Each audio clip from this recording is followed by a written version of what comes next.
All right, so we're at the shop. Obviously, we do have a couple of essential things that we are going to do for some track prep. This car originally did not have a skid plate on it, so I quickly put the factory skid plate back on. I'm not too sure if that's gonna help us kind of with any speed advantages or anything, but we're also gonna do a quick little once over of all the suspension and stuff. We have weighed the car in its current setup with, I believe it was about almost a full tank of diesel, and it was weighing in at about 3,300 pounds. I will upload it here because I don't actually have any video of me weighing it the first time, but we're gonna go ahead and pull the rear seats, the trunk liner, all the stuff in the rear out. I'm gonna leave the passenger seat in case I do have people that wanna do ride-alongs at the drag strip, and then we're gonna weigh it again just to kind of see where we are at for having a street legal setup. And there isn't really much else we can do for weight reduction. Obviously, this car did come on Enki RPF 1s on Toyo Proxy R1Rs, so we're gonna swap those back over eventually as well, but we're gonna start with pulling the interior out in a second. But obviously we have gone ahead and done an oil change. We did also reseal our map sensor because our map sensor was leaking. We do have custom stainless steel intercooler piping along with an intake. If you haven't seen this engine before, we're just gonna back it off the ramps that we have it on here and just quickly check our oil fill level. And then we're gonna do, like I said, check some suspension, check some brakes, make sure we're all good to go. And we're gonna pull some interior out. One eternity later. All right, so it most definitely has been a little bit more than a day to get the track prep on the GTD figured out. It's actually 2 weeks later, mainly because on the night that I filmed the last part of just like doing the service prep for the drag strip, the drag strip called off drags for that Friday evening, and the next Friday evening it also rained, so it is now the Thursday before the third scheduled event for Mission Raceway out in Vancouver. So we're gonna swap out the RSE 11Rs for the Enki RPF 1s with the Toyo Proxy R1Rs on them. We're gonna do that mainly because obviously a lighter wheel is gonna give us a bit of an advantage having a lower rotational mass, and then it is definitely a way stickier tire than the Indy 500s we have on the RSE 11Rs. So we're gonna do that. We're also going to pull the rear seats out of the GTD as well, just to see how much weight we can actually pull out of the car. I will obviously like compare the weight difference between all four wheels, the weight difference that comes out of the car, because as I mentioned, I did weigh the Golf with I think half a tank or a full tank of diesel without me in it, and it came out to about 3,300 pounds. I'll put the photo up here that I have on my phone showing the overall vehicle weight. We did weigh it at my work, so we're gonna just kind of use a scale with me holding stuff and subtract the weight from that, just because obviously I don't have race scales at my house. So we're gonna do that, and then we also have some other goodies, which I don't know if I'm gonna make a video on it because there are tons of videos doing the install, but I got myself some OEM Mark 6 Golf R taillights. That was a super good find. I just got those literally the day before you're seeing, or not the day before you're seeing this, the day before it currently is in the video. But this, I guess, will be the last day of the video because we're gonna be done track prep and then it'll be drag racing in a different video.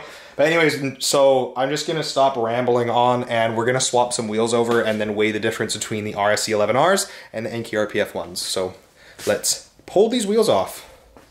So I also just realized something really funny. Apparently I've been on some weird like picture profile on my camera for a really long time. So now my car actually looks like the color it is instead of being like extremely washed out. So that's cool. Hopefully the video quality is a little bit better. So yeah, anyways, we're gonna jack the car up in the front, get one of the wheels off and weigh it, and then I won't waste your guys' time showing you changing all the wheels because I hope you guys know what it's like to change car wheels. So yeah, I also need to get a new lens, so maybe we'll do that soon. Okay, so I'm gonna get the scale. Let's see if the wheel can weigh itself out.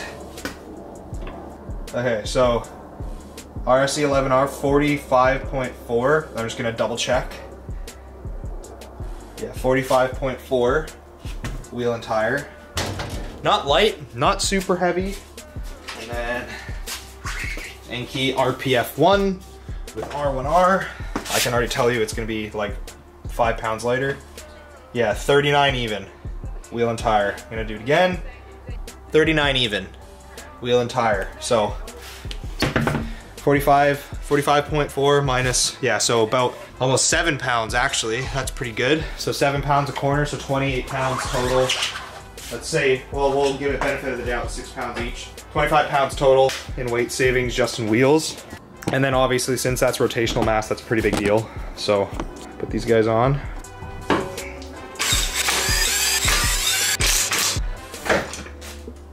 And we'll just quickly put the rest on. They installed now, very good.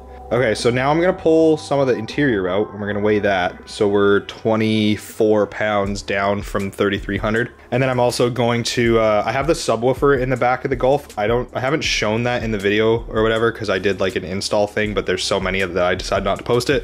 So I'm gonna pull the subwoofer out as well. That's probably gonna be a decent chunk of weight, but we're gonna pop to the back of the car and start pulling some stuff apart. Okay, so naturally we're gonna start with the rear seats. I'm gonna leave the headrests in the seats to pull them out, but it's pretty straightforward to get the rear seats out of a Golf. So fender liner out first. Seats are forward. There is a bolt kind of like catch thing right here that needs to be unbolted. It's a Torx bit right there. So there's a Torx bit in here that just needs to come out, and then that should let us remove the seats and kind of like rotate them at an angle, so it'll just pop out like that. So we got our little 3/8 boy in here. We're just gonna yeet that off real quick. Use that. And then this little metal cap should kind of just like, it should lift out, but you can kind of just like push it up out of the way, and then should be able to just lift one side out, rotate it up, and it should slide out like that. And I will pass it to my assistant, and then this little guy, don't lose that. Get that out of the way. Passenger side out, and the passenger side is the heavy side. Oh, hold on, I forgot about the seat belt. I'm going to need, I believe it's a triple square, and I'll show you guys where that is really quick. Yeah, there's an M10 triple square that holds the seat belt for the passenger side, or the middle rear seat in. So you just need to crack that off, and that's just kind of like down like to the right side, underneath where the passenger section of the rear seat sits. Okay, triple square out, don't lose that as well. Now, the seat belt just kind of needs to be physically abused to get out. So I also need to pull, because the seat belt buckle actually comes with it as well. So just pull that out, and then it comes as a unit. And then the passenger rear backrest is now free. Just fuck up my paint real quick.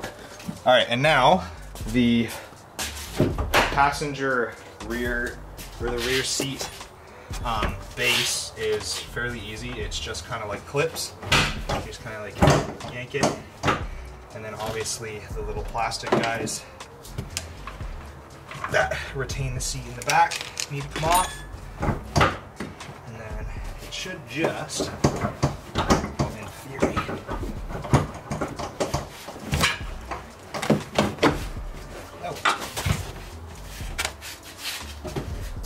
and then obviously if you guys don't have a subwoofer, this doesn't apply to you.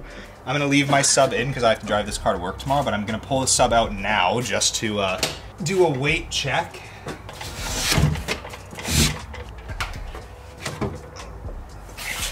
The amp and such is a little bit more difficult, so I'm going to weigh that in the car, and then I will remove it tomorrow as well. Okay, so it's getting dark. I gotta kind of do this fast. Okay, so we're gonna try and just like actually get it on the scale here, because I don't think everything's gonna fit. So let's see. So my fat ass, I'm 117, right? 177? 177.8. 177.8 minus 214.6. 214.6. driver's side, rear seat back, and the base, 202.2. I'm just gonna do all the math in the video. The trunk divider and the trunk base, 185.6. The subwoofer, 199.0. Okay, subwoofer, amp, jack, and all the tools. And my camera is not lined up, I just realized. 189. Ugh. Okay, so the total weight reduction for the Golf is gonna be here. I don't really know what the number is gonna be. I'm just gonna do all the math in post. That is everything taken out of the rear of the Golf. I still have a passenger seat. It is a race seat. I did do the weight comparison between the original seats and the Sparco QRTRs that are in the car now in a different video, and I will link that video like wherever if you want to go see what the weight difference is there. But here is the total reduction that we are going to have out of the Golf for the racetrack for drag racing in the next video that you will see. But yeah, anyways guys, that will do it. The Golf is now fully prepped to hopefully go fast down the drag strip. So yeah, if you're new here, don't forget to subscribe. Jacob says to like the video and to subscribe, so you should definitely do that because my boy Jacob is counting on you. But anyways guys, peace out. I will see you in the next video.